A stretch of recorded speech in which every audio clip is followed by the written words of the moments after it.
as plain English as you can, you know that that board is going to balance if what is true. Yes?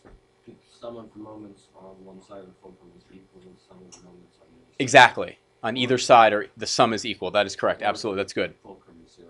The sum is equal to 0 because They eat. Sure. Got it. Okay. Total mass. We talked about this yesterday. All right. Total mass. Exactly. Total mass. Nice. Okay. Can someone tell me clearly what's the first thing that strikes you as a little odd with regards to the notation right here? The X and Y are not consistent. Yeah, it's not consistent. That's a really good way of saying it. The X and Y are not consistent. You have this my over m and you have mx over m and it's equal to y bar, right?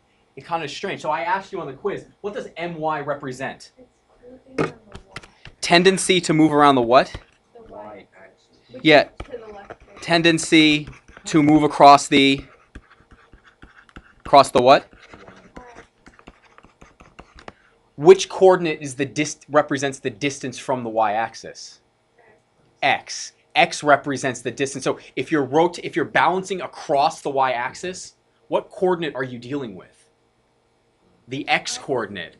If you're balancing across the x-axis, what coordinate system are you dealing with? The y.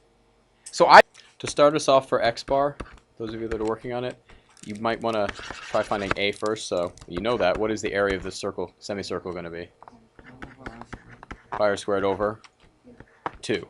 So you know that x bar is equal to 2 over pi r squared because it's flipped from, what are we integrating from what to what?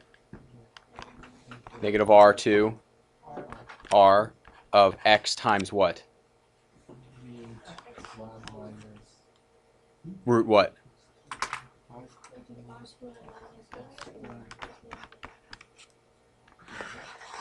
Yeah, we do. I just wanted to write this out. I'm not going to make you do it. Dx, like that, correct. And we know that x bar should come out to be what? It should come out to be 0. It does. It should come out to 0. Similarly, what is y bar going to be written as? What's the integral? 2 over integral of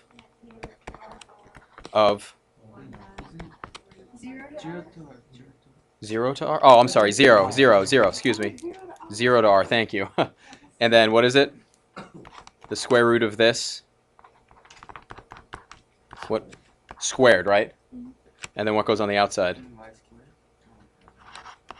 Dx.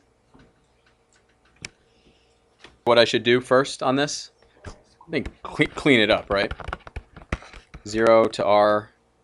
Oh, the 1/2 pops out to the outside, right? Can we pop that out? So can I just cancel this right there? That's just a 1. And what are you left with? R squared minus dx, like this. So you have 1 over pi r squared times what? R squared x minus 1/3 x cubed from 0 to r. So what do you end up with? 1 over pi r squared times minus what? 1/3. Oh, look at that. So where does it come from? You're right. You're absolutely right here. So it comes out to be, yeah, 2 over 3. Hold on. This isn't dy. We're still in what? Dx. So what was the key realization here? Both of these formulas are in terms of dx. We tend to want to turn our head and change it to dy, but it's not. It's at 1, yeah. And then what's it do? I like that. I like the sound effect. That was important. And we're going all the way to what? I think 1 is what it said to go to. Like this? So what point is that? 1e. And the first part, which we did do in this question, was like estimate what the balance point is going to be. If you had to estimate this, is it going to be to the right or the left of 1/2, do you think? It's going to be to the right of 1/2. Why do you know it's going to be to the right of 1/2? There's more. Yeah, that's good. And what about Jun? If this 1, is it going to be above or below 1/2 for the y coordinate? Do you think it's going to be above or below 1/2? Above. Why? There's more, kids. There's more. I mean, you know, if this was a box, If this was a box, if you were just finding the balance point of that box, where would the balance point be there? It'd just be right in the center, right? But it's going to get pulled up and to the right. It's going to get pulled up and to the right. So your x bar better be greater than 1/2, and your y bar better be greater than 1/2. X bar is the integral from what to what? 0 to what? 0 to 1 of what? X times. Oh, and then what's on the outside? Oh yeah, I'm missing something on the outside, aren't I? Dx. Isn't it 1/e-1? 1 over what? E minus 1, like that? Ah. So my question is, how do you? This is class. I mean, you have to have done this with Mr. Grosso. How many people have integrated x e to the x? You have to use what? I think you have to use parts, don't you? Yeah. I think you have to use parts. This one by parts here. There's two things here. There's an x and there's an e to the x. One of them you designate as u, and one of them you designate as u. dv. dv, right? dv, right? So which one is which in this case?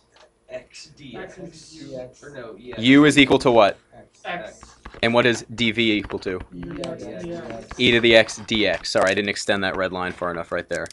And then, Claire, what you can do is you can use this formula, and it looks like it's not helping, but then you end up getting to something that you can integrate nicely. Or Nicely. something repeats itself. Yeah. That's what happens with Yeah. the sine cosine squared function.